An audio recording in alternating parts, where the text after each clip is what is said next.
বাবারে বাবা, বলিস কি এটা? ছেলে নাই পাশে আর এইদিকে বৌমা খোঁজা শেষ। হুম, আচ্ছা তুই থাক, আমি গেলাম। রাসেল আর কথা না বলে ওয়াশরুম থেকে ফ্রেশ হয়ে বিছানায় গা এলিয়ে দিয়ে ভাবে কোথায় ছিল আর এক মুহূর্তের মাঝে কোথায় আসলো। ইশরাতের কথা বড্ড বেশি মনে পড়ছে রাসেলের। রাসেল মনটাকে শক্ত করে ইশরাতের কথা ভুলে অনেক কষ্ট ঘুমের নিজেকে বশে আনে, মানে ঘুমের দেশে পাড়ি জমায়। এদিকে ইশরাত বারবার মোবাইল হাতে নিয়ে চেক দেয় রাসেল কল বা মেসেজ দিচ্ছে নাকি, কিন্তু বারবার হতাশ হয়ে ফোন রেখে দেয়। ইশরাতের এখন একটু ভালো লাগে না, শুধু রাসেলের কথা বারবার মনে পড়ছে। ইশরাত কলেজে চলে আসে, দেখে রাইসা ও রাফি আগেই বসে আছে, কিন্তু রাফির মনটা খারাপ। রাইসা, কেমন আছিস তোরা? কেন, রাফি ভাইয়ের আবার কি হলো শুনি? ওর মনটা খারাপ, রাসেল ভাইয়ের সাথে কোনো যোগাযোগ করতে পারেনি। রাইসার কথা শুনে ইশরাত অনেকটাই অবাক হয়ে যায়। মানে রাসেল আবার কোথায় যাবে? কলেজে আসেনি এখনো? না, ওর ফোনটাও কাল থেকে বন্ধ, কোনো খবর পাচ্ছি না। তোমার কারণে আমার বন্ধুর কিছু হলে আমি তোমাকে ছেড়ে কথা বলবো না বলে দিলাম। ইশরাত কি বলবে ভেবে পায় না, ওর চোখেও আজ পানি। যে মেয়েটার চোখে কাল অবধি পানি ছিল না, আজ এতিমটার জন্য তার চোখে পানি। আমি বুঝতে পারিনি এমনটা হয়ে যাবে। ও তো এমনটা আগে কখনো করেনি। আমি তো কত কিছুই বলেছি। তুই কি মনে করিস না যে কালকে যেটা করেছিস সেটা একটু বেশিই ছিল? কালকে অবহেলার পরিমাণটা একটু বেশিই ছিল। আচ্ছা রাফি, রাসেল ভাই যেখানেই থাকতো তুমি কি সেটা চেনো? চিনি তো, ওই বস্তিতে থাকে। তাহলে চলো আমরা বরং গিয়ে দেখে আসি ভাই অসুস্থ হয়ে বাসায় বসে আছে নাকি অভিমান করে ফোন বন্ধ রেখে। হ্যাঁ চলো তাহলে। আমিও যাব তোমার সাথে, প্লিজ মানা করো না। আচ্ছা চলো। তারপর ওরা তিনজন রাসেল যেখানে থাকতো সেখানে চলে আসে। রুমে ঢুকতেই দেখতে পায় ঘরে চৌকি পর্যন্ত নেই, শুধু মাটিতে একটা পাটি বিছানো, আর পাশেই ভাঙা একটা টেবিলে গুছিয়ে রাখা কয়েকটা বই। এক কোণায় একটা মোবাইল সিম আর সাদা কাগজ পড়ে থাকতে দেখে রাফি হাতে নেয়। কি এটা? ওকে এই সিম ওকে এই সিম আর মোবাইলটা আমি কিনে দিয়েছিলাম কথা বলার জন্য। কাগজটা খুলে দেখ, কাগজটা খুলে দেখেন কি লেখা আছে। হ্যাঁ সেটাই দেখি আমার বন্ধু কি লিখেছে। রাফি কাগজটা হাতে নিয়ে পড়তে শুরু করে। দোস্ত, প্রথমেই ক্ষমা চেয়ে নিচ্ছি। যাবার আগে তোর সাথে দেখা পর্যন্ত করতে পারলাম না, কেননা এই নিষ্ঠুর শহরটা আমার জন্য নয় রে। কি করব, যার জন্যে বেঁচে থাকার হাজারো স্বপ্ন দেখতাম, সেই তো এই এতিমটার মুখ দেখতে চায় না। তাই তো চলে যাচ্ছি তোদেরকে ছেড়ে। মোবাইলটা রেখে গেলাম, পারলে ক্ষমা করে দিস আর ভালো থাকিস। শেষে একটা কথাই বলবো, রাইসাকে কখনো কষ্ট দিস না, কেননা তুই আমার মতো আবার এতটা কষ্ট সহ্য করতে পারবি না। আর ইসরাতকে বলিস সবসময় যেন ভালো থাকে। আর ভালো তো থাকবেই, আমার মতো এতিমের মুখটা দেখা হবে না, আর বিরক্ত হতে হবে না। আর লেখার ক্ষমতা হচ্ছে না রে। বাই, ভালো থাকিস তোরা। আল্লাহ যদি বাঁচিয়ে রাখে তো দেখা হবে। ইতি, এতিম ছেলে। চিঠিটা পড়ে রাফি সহ সবাই কান্নায় ভেঙে পড়ে। ইশরাতের কান্না যেন থামছেই না। দেখছেন, এর জন্যই বলি কি থাকতে মূল্য দিতে শিখুন, কারণ হারিয়ে গেলে আর হাজারো মূল্য দিতে চেয়েও কোনো লাভ হবে না।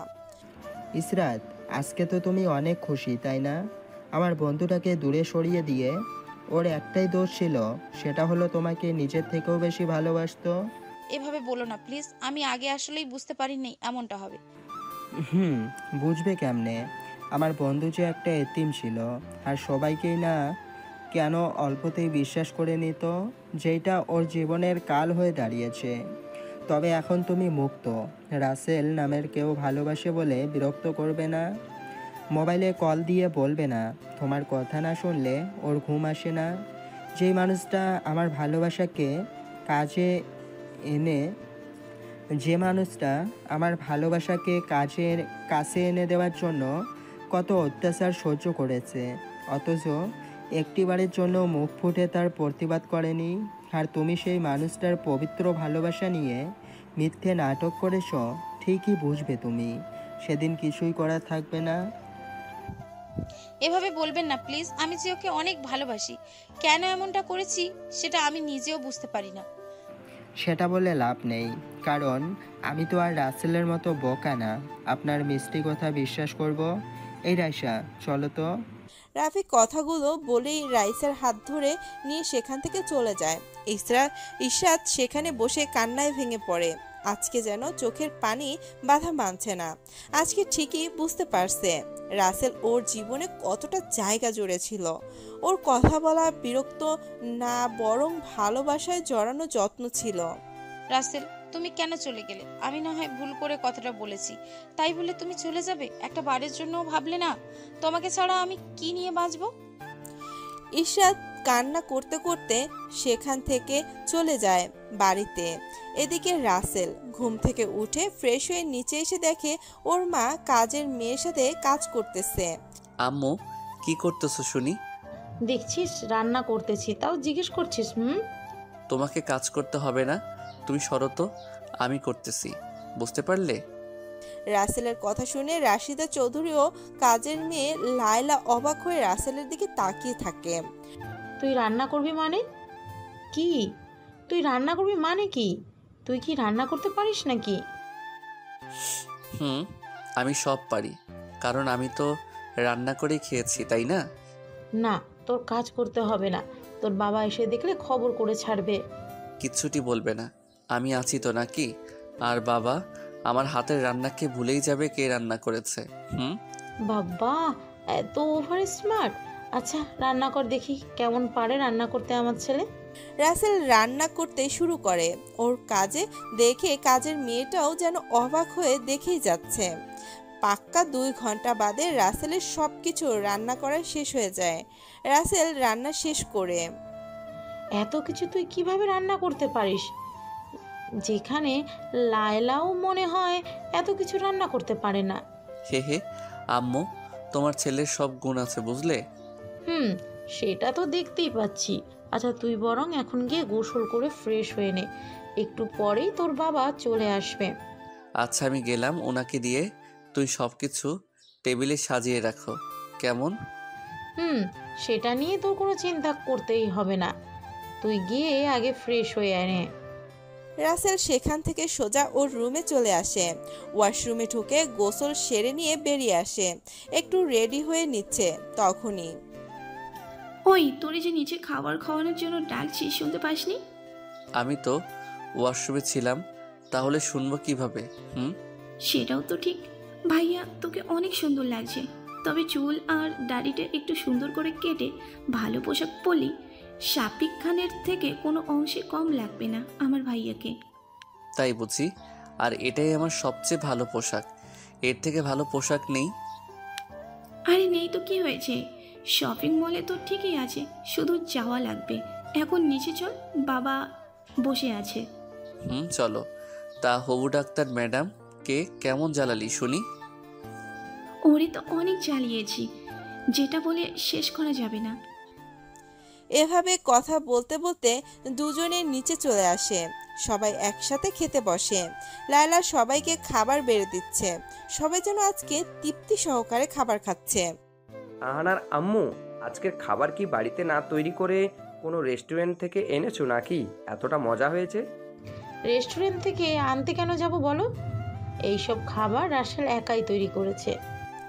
আহানা ও রফিকুল চৌধুরী তো অবাকের চরম পর্যায়ে।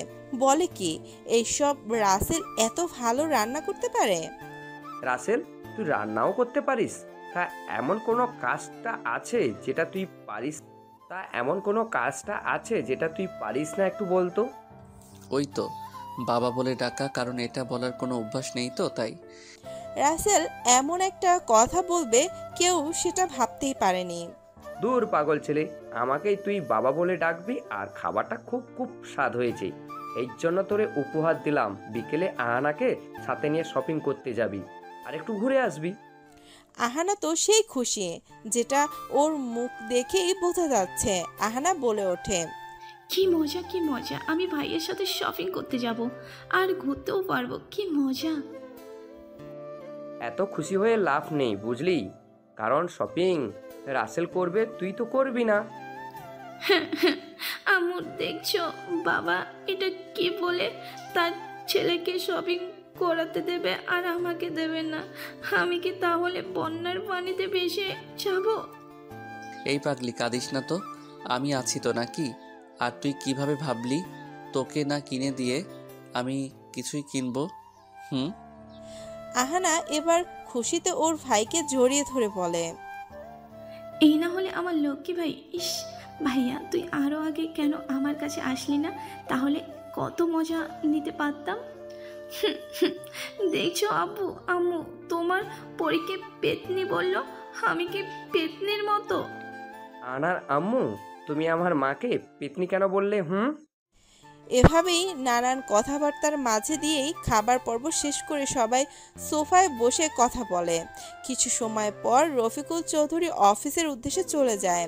বিকেলে রাসেল রেডি হয়ে সোফায় বসে আছে, আহানার জন্য অপেক্ষা করছে। ঠিক তখনই বাড়ির গেট দিয়ে একটা মেয়ে প্রবেশ করে। দেখতে একদম পরীর মতোই লাগছে। রাসেল তো এক ধ্যানে তাকিয়ে আছে। মনে হচ্ছে এই ধ্যান কোনো দিন যদি না ভাঙতো তাহলে কতটা ভালো হতো। এইবার চলেন মেয়েটার একটু বিবরণ শুনে আসি। নীল রঙের একটা রাউন্ড জামা পরেছে, সাথে সব ম্যাচিং করা জিনিস। হালকা সেজেছে, যেটাতেই আরো বেশি আকর্ষণীয় লাগছে।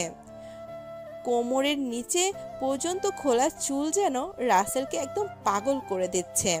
রাসেলের এমন তাকানো দেখে নিধি তো লজ্জায় পুরোই টমেটো হয়ে গেছে।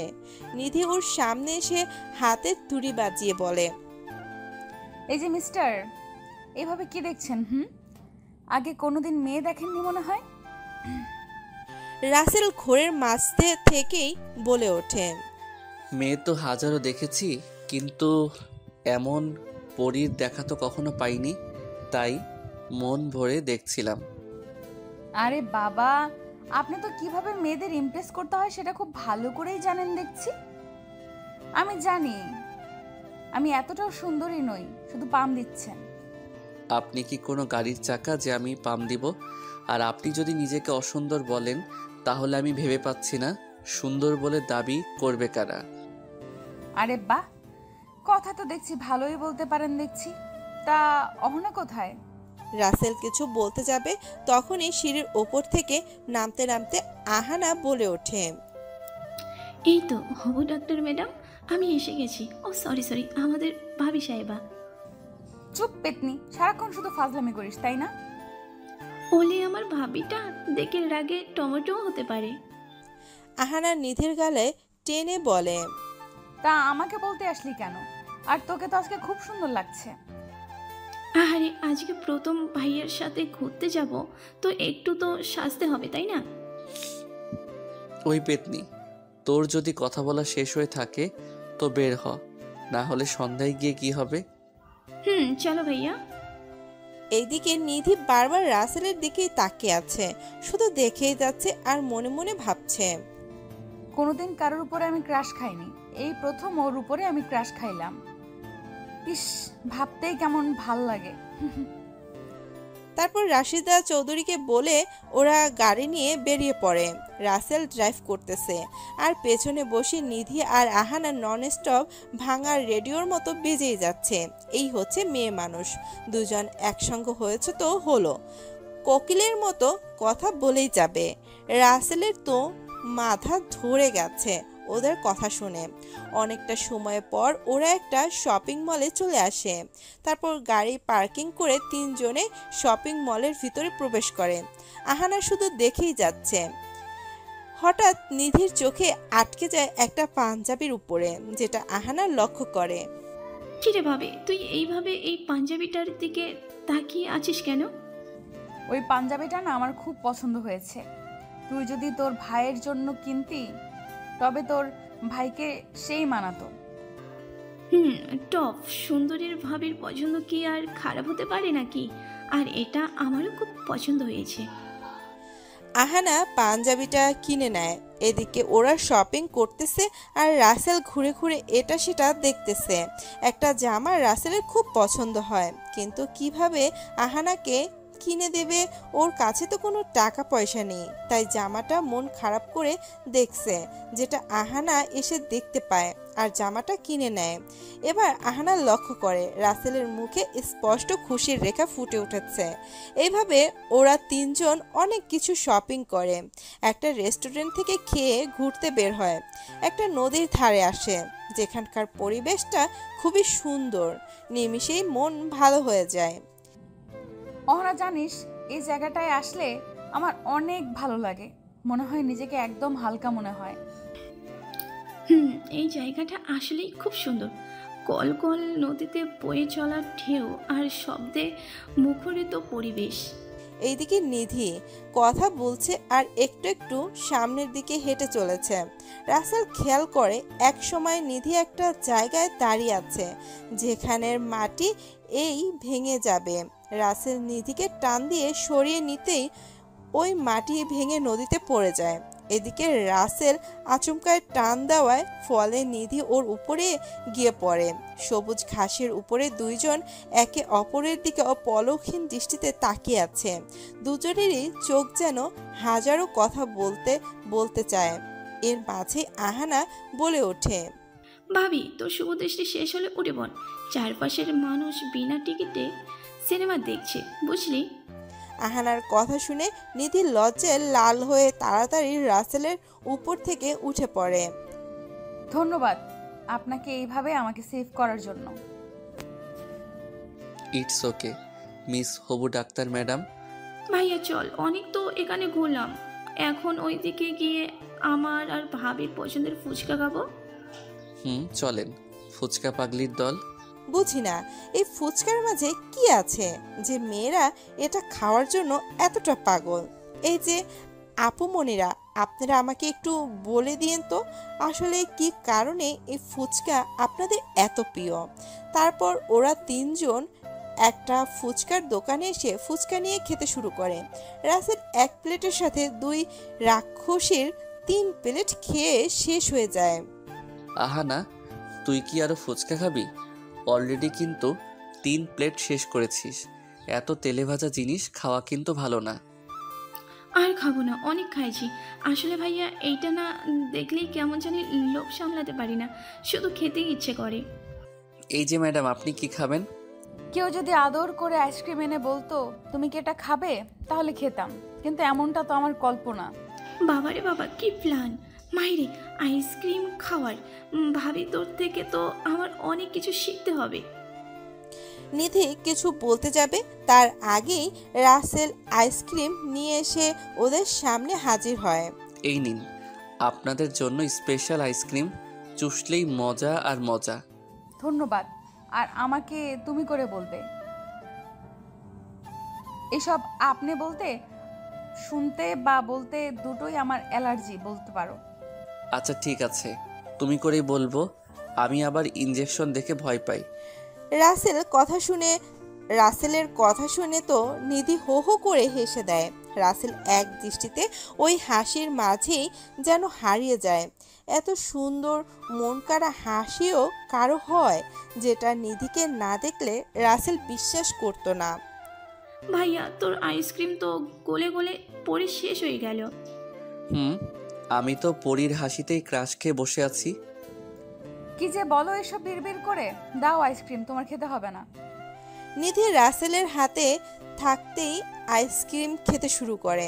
এক পর্যায়ে আইসক্রিম শেষ, রাসেল একটা আঙুল মুখে নিয়ে কামড় দিয়ে বসে। আহ, এই রে, সরি, আমি তো আইসক্রিম মনে করেই গেছি। ভাবি, তুই ভাইয়ের আঙ্গুলকে আইসক্রিম ভেবে খেয়ে নিচ্ছিলি? হায় রে গোপাল। আচ্ছা, এখন বাড়ি ফেরা যাক, অনেক তো ঘোরা হলো। এরপর ওরা সবাই বাসায় চলে আসে। নিধি ওর শপিং নিয়ে ওর বাসায় চলে যায়, আর রাসেল ও আহানা ওদের বাসায় চলে আসে। রাশিদা চৌধুরী ও রফিকুল চৌধুরী সোফায় বসে কথা বলছিল। ঠিক তখনই দেখতে পায় আহানা ও রাসেল চলে এসেছে। কিরে, তোদের শপিং করা আর ঘোরা এখন শেষ হলো? কি করব, তোমার ফাজিল বৌমা তো ঘুরতে ঘুরতে সময় শেষ করে ফেলেছে। আসতেই চাইছিল না। এই দেখ, আমার বৌমার নামে কোনো দোষ দিবি না। বাব্বা, বৌমার জন্য এত দরদ, ভাবতেই তো অবাক লাগে। রাসেল মনে মনে বলল, তা মা, কি কি শপিং করলি ভাইয়ার সাথে গিয়ে শুনি? অনেক কিছু কিনেছি, আর ভাইয়ের জন্য অনেক কিছু কিনেছি। এই দেখো। বাহ, সবগুলোই তো খুব সুন্দর। তাই এই পাঞ্জাবিটা তো বেশি সুন্দর হয়ে কার পছন্দ এটা? এটা তোমার বৌমা পছন্দ করেছে। তোমার সুন্দরী বৌমার পছন্দ কি আর খারাপ হতে পারে বলো? মোটেও না, নিধির পছন্দ অনেক ভালো, আর এই জামাটাও অনেক সুন্দর। এটা ভাইয়া আমার জন্য পছন্দ করেছে, তবে ভাইয়ার পছন্দ কিন্তু খারাপ না। হয়েছে, এখন রুমে গিয়ে ফ্রেশ হয়ে নে কেমন? অনেক তো ঘোরাঘুরি করেছিস, একটু রেস্ট করে নে এখন। ঠিক আছে আম্মু, আর এই প্যাকেট 2টা তোমাদের জন্য। আহানা সহ সবাই অবাক, এই প্যাকেটে আবার কি আছে। আর আহানা তো অবাক যে রাসেল এই সব কখন কিনেছে। কি আছে এর ভিতর শুনি? খুলেই দেখো না, তাহলে তো বুঝতেই পারবে। রাসেলের কথা শুনে আহানা প্যাকেট খুলে দেখে একটা পাঞ্জাবি, তাও আবার রাসেলটার মতো, আর একটা শাড়ি যেটা রাশিদা চৌধুরী মনে হচ্ছে। বাহ, তোর তো পছন্দ আছে বলতেই হবে। রাসেল কিছু বলতে যাবে তার আগেই রফিকুল চৌধুরী বলে ওঠে, রাসেলের বাবা আসলে অনেকে লাকি ছিল যে ওর মতো সন্তান তাদের ঘরে আল্লাহ দিয়েছেন। এদিকে আহানা ওর বাবা মায়ের কথা শুনে, আম্মু, আব্বু, তোমরা পচা ভাইয়াকে ভালো বলে আর আমাকে খারাপ বলতেছো। এই থাম, আর নাকা কান্না করতে হবে না। আম্মু, তুমি ওকে বকা দিও না তো, দেখছো ও এমনিতেই পেতনির মতো হয়ে গেছে। রাসেলের কথা শুনে তো ওর বাবা মা হাসতে থাকে, আর আহানা তো রাগে ফোঁস করতে করতে রাসেলকে মারার জন্য তাড়া করে, কিন্তু রাসেলকে পায় কে, এক দৌড়ে চলে আসে রুমে আর এসেই দরজা লাগিয়ে দেয়। কি হলো, ভয় পেয়ে দরজা বন্ধ করলি কেন? খোল দেখি তোর কত সাহস। আমার সাহস দিয়ে কি করব? তোর সাহস থাকলেই হবে। দুজন এইভাবে ঝগড়া করতে থাকে, আর এইদিকে রাশিদা চৌধুরী ও রফিকুল চৌধুরী কথা বলতে থাকে। দেখছো আহানার বাবা, রাসেল আমাদের ছেলে না হওয়া সত্ত্বেও কেমন একদিনেই আমাদের আপন করে নিয়েছে। মনে হচ্ছে যেন রাসেল আমার গর্বের সন্তান। রাসেল অনেক ভালো একটা ছেলে, হয়তো আমাদের ছেলে থাকলে ওর মতোই হতো। দেখবে, আল্লাহ একদিন আমার ছেলেকে আমার কোলে ঠিকই ফিরিয়ে দিবে। এই আশাতেই তো আজও দিন গুনেই যায়। আল্লাহ যদি আমাদের মুখের দিকে একটু ফিরে তাকায়। এইভাবে দুজন অনেক কথা বলে, এইভাবে হাসি ঠাট্টার মাঝ দিয়ে কেটে যায় অনেক দিন। একদিন সবাই খেতে বসেছে। রাসেল, আজকে তোকে আমার সাথে যেতে হবে। আমি আবেদন করে দিয়েছি, তোর আজকে পরীক্ষা। ও, তাহলে তো ভালোই হলো। তোর কিছুই করতে হবে না, শুধু গিয়ে হাজিরিটা দিবি, ব্যাস। তারপরে যা করা লাগে আমি করব। না বাবা, আমি আমার নিজের যোগ্যতা অনুযায়ী কর্ম করতে চাই, তোমার পাওয়ার অনুযায়ী নয়। সেটা ভালো কথা, কিন্তু তোর উপরে ছেড়ে দিয়ে যদি না টিকতে পারিস তখন কি হবে? আমার নিজের উপরে অনেক ভরসা আছে, আর আমি বিশ্বাস করি নিজের উপরে বিশ্বাস যত মজবুত হবে সে জীবনে ততটাই উন্নতি করতে পারবে। ওকে, ঠিক আছে, তোর ইচ্ছা। তবে পরে কি আমাকে দোষারোপ করতে পারবি না। ঠিক আছে বাবা, আমি নিজের চেষ্টায় সফলতা অর্জন করব, এই আমি বলে দিলাম। এইভাবে অনেক কথা বলে রাসেল ও বাবা মায়ের পায়ে হাত দিয়ে সালাম করে চলে যায় এয়ারপোর্টে। রাসেলকে বড় বড় অফিসারের সাথে রফিকুল চৌধুরী পরিচয় করিয়ে দেয়। রাসেল সব পরীক্ষা শেষ করে সব কিছুতেই প্রথম হয়। বিকেলে বাসায় চলে আসে। কিরে, কেমন হলো তোর পরীক্ষা শুনি? আম্মু, অনেক ভালো হয়েছে। বাকিটা এখন আল্লাহর হাতে। তবে আমার আশা আছে এই চাকরিটা আমার হবেই। দোয়া করি বাবা, তোর মনের আশা যেন আল্লাহ পূরণ করে। এখন খেয়ে নে, সারাদিন তো মনে হয় কিছুই খাসনি। রাসেল ওর মায়ের সাথে খেয়ে দিয়ে রুমে এসে সেই একটা ঘুম দেয়। সন্ধ্যায় ঘুম ভাঙে আহানার ডাক শুনে। এই ভাইয়া উঠে পড়, সন্ধ্যা হয়ে এলো। ওই ভাইয়া ওর তাড়াতাড়ি। হুম, উঠছি, তুই যা। আচ্ছা আমি গেলাম, তুই উঠে আসিস কিন্তু, না হলে আবার না জানি কি করে বসে সেইটা জানি না। রাসেল উঠে ওয়াশরুমে চলে যায় আর আহানা চলে যায় ছাদে। রাসেল একটু পরে ছাদে চলে আসে। করে পেতনি ছাদে কি করিস একা একা? দেখ ভাইয়া, ভালো কিন্তু হবে না, আমাকে তোর কোনো দিক দিয়ে পেতনি মনে হয়। আরে পাগলি, আমি তো তোর সাথে মজা করে বলি, তোকে রাগান্বিত করার জন্য। আমি তো বুঝি, তাই তো এতটাও রাগ করি না যাতে তোর মন খারাপ হয়। আচ্ছা কি করিস একা একা? এই সময়ে না ছাদে বসে থাকতে খুবই ভালো লাগে, হালকা বাতাস, আবছা আলো, সব মিলিয়ে অসাধারণ। তুই ঠিক কথা বলেছিস, এমন সময়টা আমারও খুব ভালো লাগে। আচ্ছা ভাইয়া, তুই কি কাউকে ভালোবেসেছিলিস? আহানার কথা শুনে রাসেল থতমত খেয়ে যায়, কি বলবে ভেবে পায় না। বলবো পরে একদিন, আজকে প্লিজ জোর করিস না, আমি বলতে পারবো না। আচ্ছা ঠিক আছে, তোর যখন ইচ্ছে হয় আমাকে বলিস, নো সমস্যা, কেমন? এইভাবে দুই ভাই বোন অনেক সময় কথা বলে ছাদ থেকে চলে আসে। নিচে খাবারের জন্য সবাই অপেক্ষা করতেছে। খাওয়া দাওয়া করে সবাই যার যার রুমে চলে যায়। রাসেল এসে ইশরাতের কথা ভাবতে থাকে। ইসরাত কেন করলে এমন? এমন তো হবার কোনো কথা ছিল না। আমি তো তোমাকে অনেক বেশি ভালোবেসেছিলাম, কি দোষ ছিল? আমি এতিম, এটাই। রাসেল ভাবছে আর চোখের জল ফেলছে। চোখের জল মুছতে মুছতে কখন যে ঘুমিয়ে গেছে সেই দিকে রাসেলের কোনো খেয়ালই নেই। সকালের ঘুম থেকে উঠে মসজিদ থেকে নামাজ পড়ে আসে। এইভাবে চলে যায় অনেকগুলো দিন। রাসেল বিমান বাহিনীর অফিসার পদে চাকরি পেয়েছে। কিছুদিন পরে ওকে ট্রেনিংয়ের জন্য যেতে হবে। আর রাসেল আহানার কলেজে ভর্তি হয়েছে। আম্মু, আমাকে নাকি লন্ডন যেতে হবে ট্রেনিংয়ের জন্য। যেতে হবে, তুই কোনো চিন্তা করিস না, মাত্র তো 6 মাস, তারপরেই আবার চলে আসবি। কিন্তু আমি তোমাদেরকে ছাড়া কিভাবে থাকবো বলো? এই কয়েকদিনে তোমাদের যে অনেক বেশি আপন করে নিয়েছি। দেখ বাবা, তুই একদম এটা মনে করিস না, তোকে অনেক বড় হতে হবে। আম্মু, সেই স্বপ্ন নিয়েই তো আজও বেঁচে আছি, তা না হলে সেই কবেই আল্লাহর কাছে চলে যেতাম। কি বলিস এসব? তোর মাথা ঠিক আছে? এখন গিয়ে রেস্ট নে যা, তাহলে দেখবি সব ঠিক হয়ে যাবে। আম্মু ঠিক আছে, তোমাদের কথা না শুনে কি আর পারি বলো? তোমরাই যে আমার সব, আমার কেউ নেই সেটা আর মনে হয় না তোমাদের পেয়ে।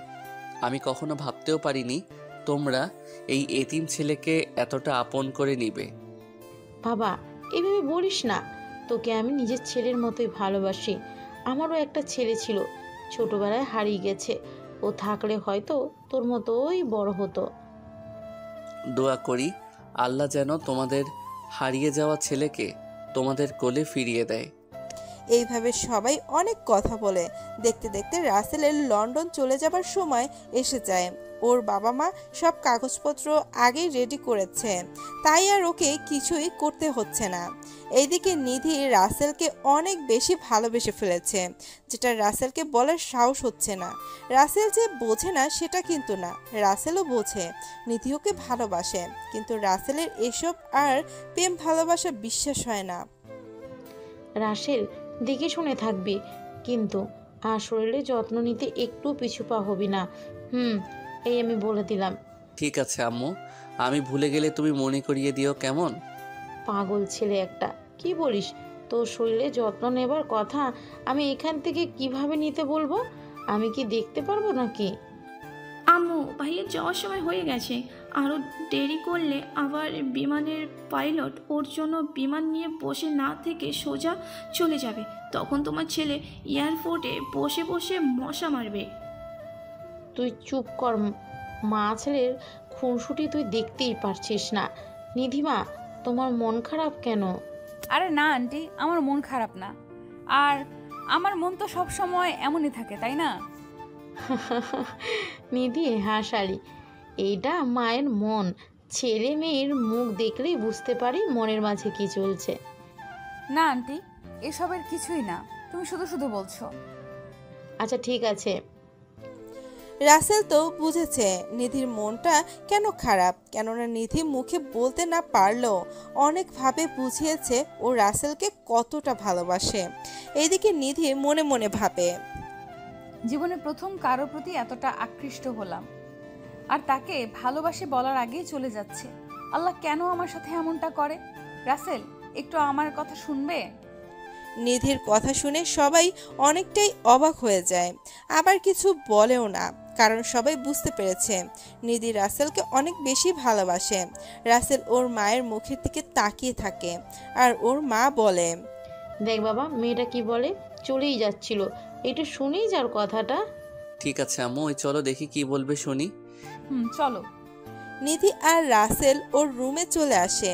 এইদিকে আহানা ও ওর মা মিটমিট করে হাসতেছে। পাগলি মেয়ে একটা, আমার ছেলেকে এতটা ভালোবাসে তবু সেটা বলতে পারছে না। আম্মু, ভাবি ভাইয়াকে অনেক বেশি ভালোবাসে, তাই তো সব সময় ভাবি আমার থেকে ভাইয়ের খবর নেয়, ভাইয়া এটা করেছে নাকি ওটা করেছে নাকি। আহানা আর নিধি ও রাসেলকে মানাবে অনেক ভালো, মনে হয় দুজন একে অন্যের জন্যই তৈরি। মা মেয়ে এভাবেই কথা বলতে থাকুক, আমরা বরং চলে যাই নিধি ও রাসেলের কাছে। কি বলেন আপনারা? নিধি রুমে গিয়েই রাসেলকে দৌড়ে গিয়ে জড়িয়ে ধরে কান্না করে দেয়। রাসেল তো মনে হচ্ছে আসমান থেকে পড়লো। এই কি করছো এইসব? আমি যে একটা পরপুরুষ, সেটার কথা কি তোমার মনে নেই? না, নেই। আমি তোমাকে নিজের জীবনের থেকেও বেশি ভালোবাসি, সেটা কেন বোঝো না বলো? দেখো নিধি, তুমি অনেক লক্ষ্মী একটা মেয়ে, তোমার মনটাও অনেক ভালো। আমি কেন যে কেউ প্রথম দেখাই প্রেমে পড়বে? তাহলে তুমি আজও দূরে দূরে কেন আছো, আমাকে আপন করে না নিয়ে? আমাকে মাফ করে দাও, আমি তোমাকে ভালোবাসতে পারবো না। কেন ভালোবাসতে পারবে না? আমি কি দেখতে খারাপ নাকি তোমার সাথে মানাবে না, কোনটা? তুমি সব দিক দিয়েই পারফেক্ট। কি আমি তোমাকে ভালোবাসতে পারবো না? কারণ আমি ভালোবাসার বিশ্বাস করি না। দেখো, তোমার সাথে অতীতে কি হয়েছে সেটা আমি জানতে চাই না। আমি এটুকুই বলবো, আমি তোমার জন্য মৃত্যুর পরেও অপেক্ষা করব। শোনো নিধি, আমার কথা ভেবে নিজেকে কষ্ট দেবার কোনো মানেই হয় না। এই মনটা একটা পাথরে পরিণত হয়ে গেছে। যতই প্রেমের পানি ঢালো না কেন, প্রেমের গাছে ফুল ফুটবে না। আমার ভালোবাসা যদি পবিত্র হয়, তাহলে তোমার ওই পাথরের মনে আমি আমার প্রেমের ফুল ফুটিয়েই ছাড়বো। ওকে, চেষ্টা করে দেখো, আর ভালো থেকো। যদি বেঁচে থাকি তো ফের দেখা হবে কোনো এক সময়ে। উপরের কথাগুলো বলেই রাসেল সেখান থেকে চলে আসে। নিধি সেখানেই দাঁড়িয়ে থাকে, দুই চোখে জলের যেন বন্যা বয়ে যাচ্ছে। রাসেলের অনেক কষ্ট হচ্ছে, কেননা রাসেলও তো নিধিকে ভালোবাসতে চায়, কিন্তু ইশরাতের কথা মনে হলেই সব এলোমেলো হয়ে যায়। কারণ নিধিও যদি অমন করে, তাহলে যে ও বেঁচে থাকার ইচ্ছেটাই মরে যাবে। আম্মু আসি, আমার জন্য দোয়া করিও, আর তোমার মেয়েকে দেখে রাখিও। বাবা, আমার দোয়া তোর সাথে সব সময় আছে, আর আমি আমার দুই মেয়েকেই দেখে রাখবো। মায়ের এমন কথা শুনে রাসেল না হেসে পারে না, হো হো করে হেসে চলে যায় রাসেল। আহা, কি যে বলো না আম্মু। আচ্ছা বাই, আর পেতনি, দেখে শুনে থাকিস। আহানা কিছুই বলল না, কেননা ভাইয়ের জন্য খুব কষ্ট হচ্ছে। এই কয়দিনে আসলেই অনেকটা আপন করে নিয়েছে। রাসেল এয়ারপোর্টে ওর বাবার কাছে বসে আছে, সব কিছু রেডি হয়ে গেছে, আর মাত্র কিছু সময় পরেই রাসেল চলে যাবে অন্য দেশের উদ্দেশ্যে। রাসেল চলে যাবে ঠিক সেই মুহূর্তে রাসেলের বাবা বলে ওঠে, বাবা, সব সময় নিজের খেয়াল রাখিস, আর কোনো চিন্তা করবি না, মনে করবি আমরা তোর সাথেই আছি। রাসেল ওর বাবাকে জড়িয়ে ধরে কান্না করে দেয়। বাবা ছেলের এমন ভালোবাসা দেখে ওখানে উপস্থিত সবাই যেন থমকে যায়। আচ্ছা বাবা, ঠিক আছে। আর তুমি নিজের আর আম্মু ও আহানার খেয়াল রাখিও। ভালো থেকো, বাই। রফিকুল চৌধুরী একধানে প্লেনের দিকে তাকিয়ে থাকে।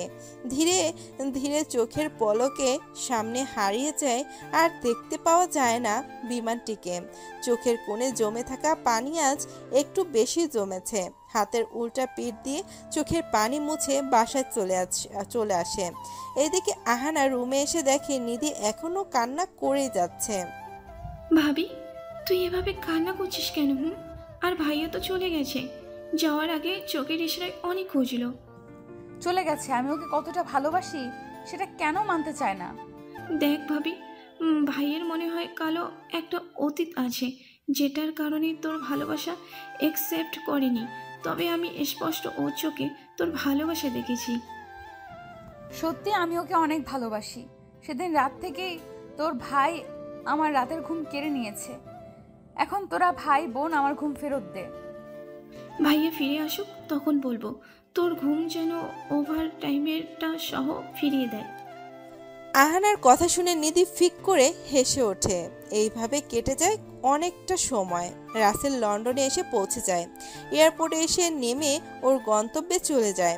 ওকে নিতে আসার লোকটার সাথে এইভাবে কেটে যায় অনেকগুলো দিন।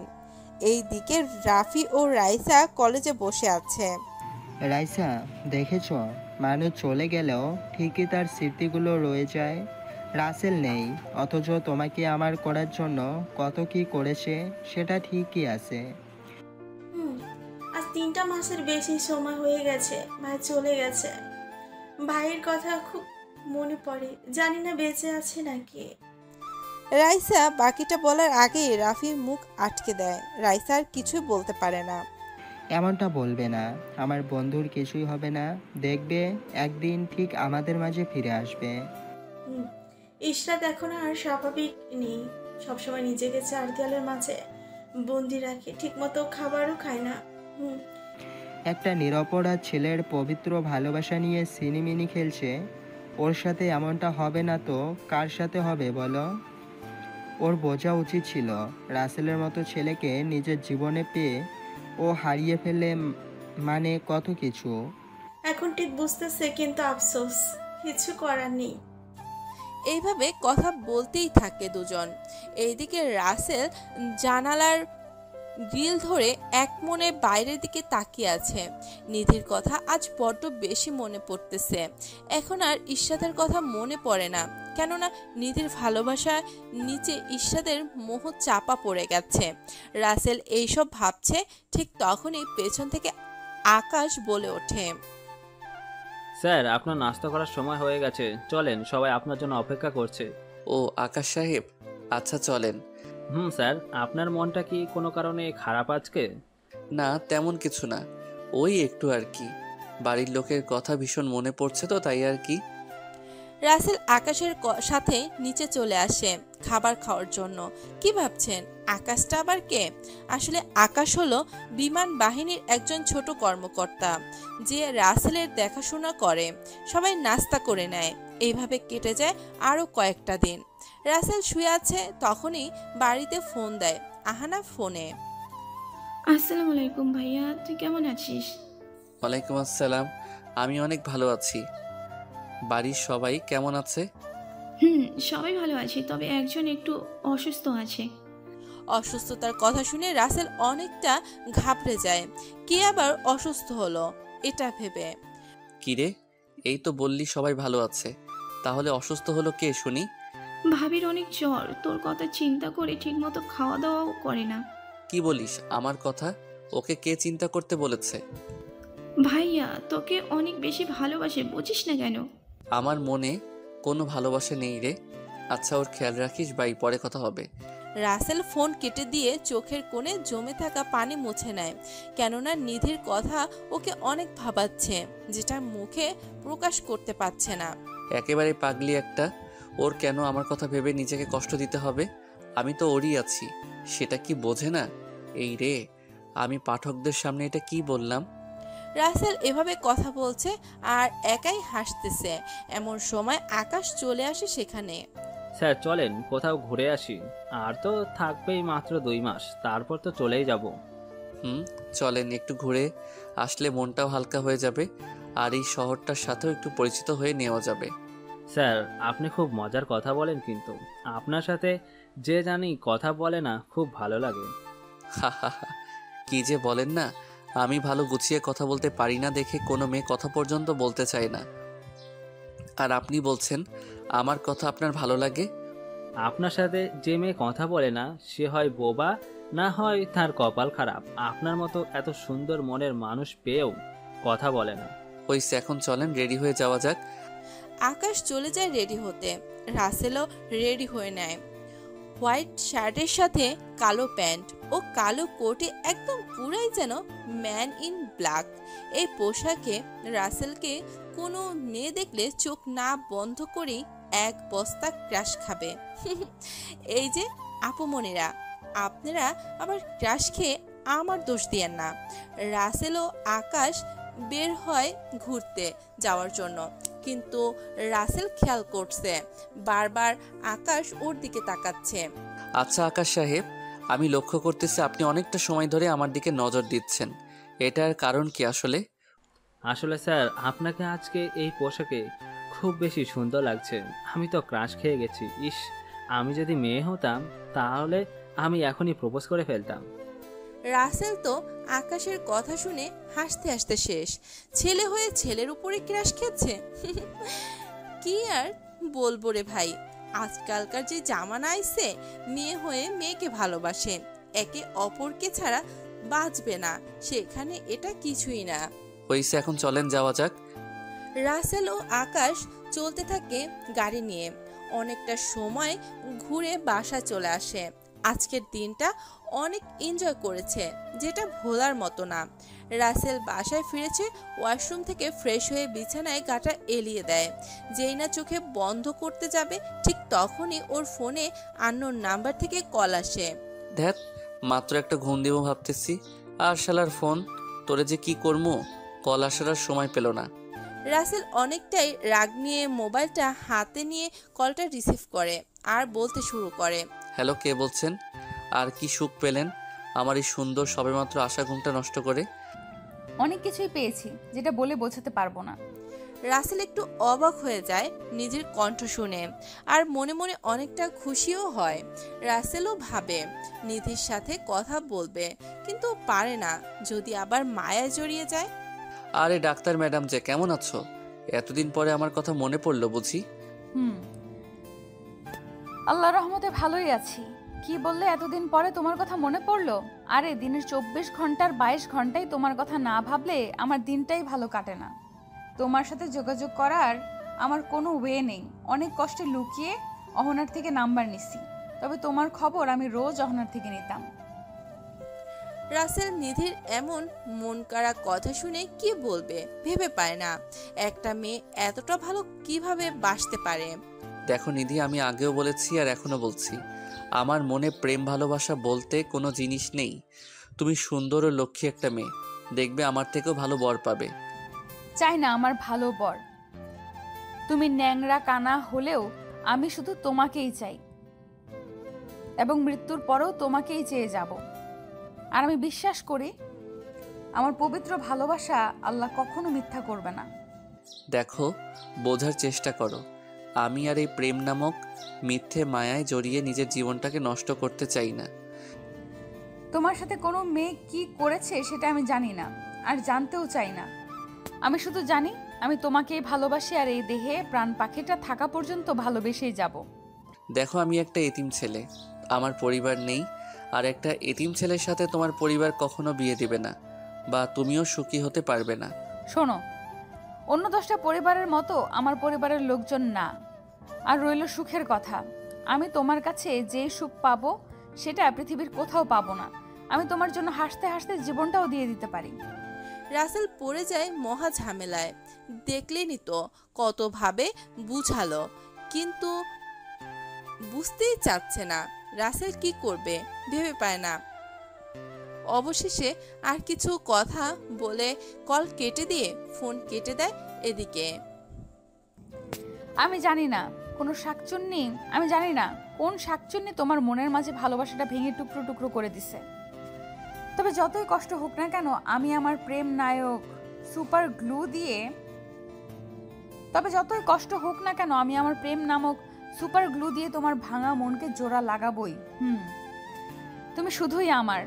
আই লাভ ইউ কলিজা, আই রিয়েলি লাভ ইউ সোনা পাখি। আহানা রাসেলকে কল দিত, একটু কথা বলি। ওর সাথে কথা না বললে আমার ভালো লাগে না। আম্মু, ভাইয়া মনে হয় এখন ঘুমাচ্ছে, তাই রাতে কথা বলিনি। ভাইয়া পরিশ্রম করে, বুঝতেই তো পারো। ঠিক আছে। এদিকে রাসেল গভীর ঘুমে আচ্ছন্ন। চারিদিকে কি হচ্ছে কিছুই জানে না রাসেল। রাতে ঘুম ভাঙতেই উঠে ফ্রেশ হয়ে এসে রাতের খাবার সেরে নেয়। স্যার, কালকে তো আমার এখানে যেতে হবে, ওইখানে নাকি ট্রেনিং হবে আমাদের। ও সমস্যা নেই, আমি তো আছি নাকি, সব কিছুই ঠিক করে নিব। স্যার, আপনি থাকতে আমার কোনো চিন্তা নেই।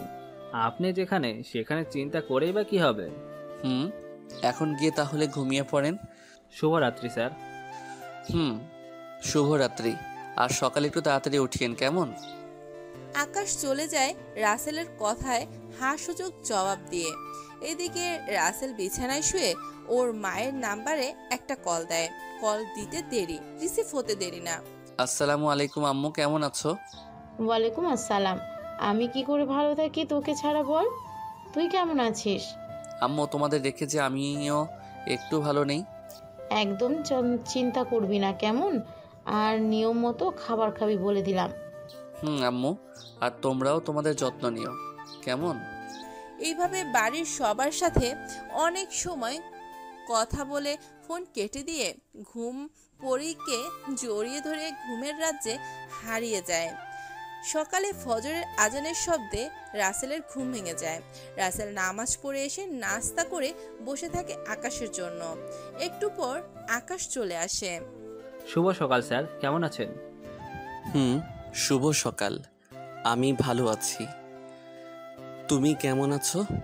স্যার, আমিও অনেকটা ভালো আছি। তা স্যার চলেন আমরা বরং চলে যাই এখান থেকে। চলো, আমি তো আপনার জন্য রেডি হয়ে বসে আছি। আপনি তো আসতে লেট করে ফেলেছেন। স্যার, আসলে আজকে ঘুমটা একটু দেরিতে ভেঙেছে, তাই এই অবস্থা আর কি। ওরা দুজন কথা বলে বেরিয়ে পড়ে। সেই জায়গায় উদ্দেশ্যে কিছু সময় পরে চলেও আসে। সব ফর্মালিটিস পূরণ করে সেখান থেকে চলে আসে। বিকেলের দিকে রাসেল রুমে এসে সোজা শুয়ে পড়ে। কেননা আজকে সারা দিন অনেকটাই খাটাখাটনি করার কারণে একটু বেশি ক্লান্ত। এর মাঝেই নিধির কল আসে। রাসেল ফোনের স্ক্রিনের দিকে তাকিয়ে বলে, এই রে, নিধি ম্যাডাম তো কল দিচ্ছে। এখন আমি কি করি? শুধু ভালোবাসি ভালোবাসি করেই তো আমার কানের 12টা বাজিয়ে দিবে না, মানে কষ্ট পাবে। তার চেয়ে বরং কলটা রিসিভ করে দেখি কি বলেন আপনারা। হ্যালো ডাক্তার ম্যাডাম, বলেন কি জন্য কল দিলেন? শোনো, বেশি কথা বললে কিন্তু একেবারে ইঞ্জেকশন দিয়ে দিমু। বলে দিলাম। এই আমাকে ইঞ্জেকশন দেবার কথা বলে ভয় দেখাচ্ছ? আমি কি তোমাদের মতো নাকি যে সামান্য তেলাপোকা দেখেই ভয় পাবো? আরে আমরা না হয় তেলাপোকা দেখে ওই একটু ভয় পাই, কিন্তু তুমি তো ইঞ্জেকশন দেখেই ভয় পাও। রাসেল তো নিধির হাসির শব্দেই মাতাল হয়ে যায়। চুপ করে হাসির শব্দ শুনতে থাকে। এই, আমাকে কি তুমি মেরে ফেলতে চাও নাকি বলো তো? নিধি রাসেলের কথা শুনে অনেকটাই চমকে ওঠে। বলে কি এই ছেলে? এই আমি তোমাকে মারার প্ল্যান করতেছি মানেটা কি? ঠিকই তো বলছি। এত মিষ্টি হাসি দিলে এমনিতেই তো আমার হার্ট বন্ধ হয়ে যাবে। জানো, তোমার হাসি শুনে আমি 1 বস্তা ক্রাশ খাইছি। কি বলো পাগল একটা, আমার বুঝি লজ্জা পায় না? ওলে বাবালে, কন্যা আবার দেখি সেই লেভেলের লজ্জাও পায়। থাক, আর লজ্জা পেতে হবে না। আচ্ছা তুমি আসবে কবে? তোমাকে না দেখে আমার এই মনটা যে ব্যাকুল হয়ে আছে, সব সময় শুধু তোমার ভাবনায় মগ্ন থাকে। তোমার মনকে ফ্রিজে তুলে রাখো, তাহলে বরফ জমে ঠান্ডা হয়ে থাকবে, আর কিছুই ভাববে না। আরে কি বলো, তোমার মনটা যে আমার কাছে সারাক্ষণ আগলে রাখি, আর যদি ফ্রিজে রাখি তাহলে তো ঠান্ডা লাগবে, তাই না? কই, আমার মনটা তো আমার কাছেই আছে, তাহলে তোমার কাছে কি করে গেল শুনি? তুমি বুঝবে না। আর কবে আসবে বলো না গো, আমি যে আর তোমাকে না দেখে থাকতে পারছি না। 2 মাস পরে আবার 2 মাস পরে আসবো আমি। এখনো ট্রেনিং শেষ হয়নি তো।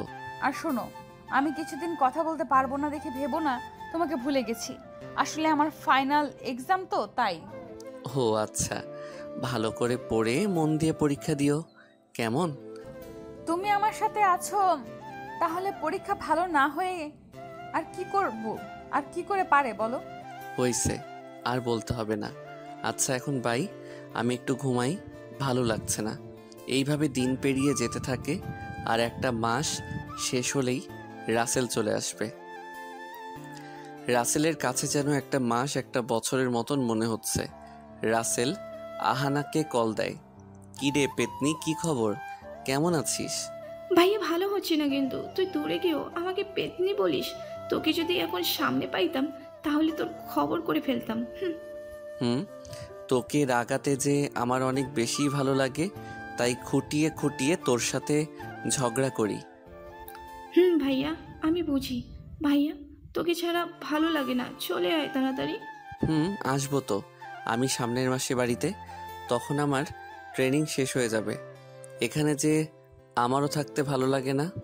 আচ্ছা ভাইয়া তুই থাক, আমি কি একটু আম্মুর সাথে কাজে সাহায্য করি। বাব্বা, তুই আবার কাজের মানুষ কবে থেকে হলি শুনি? এ তো দেখছি ভূতের মুখে রাম নাম বলার তুই।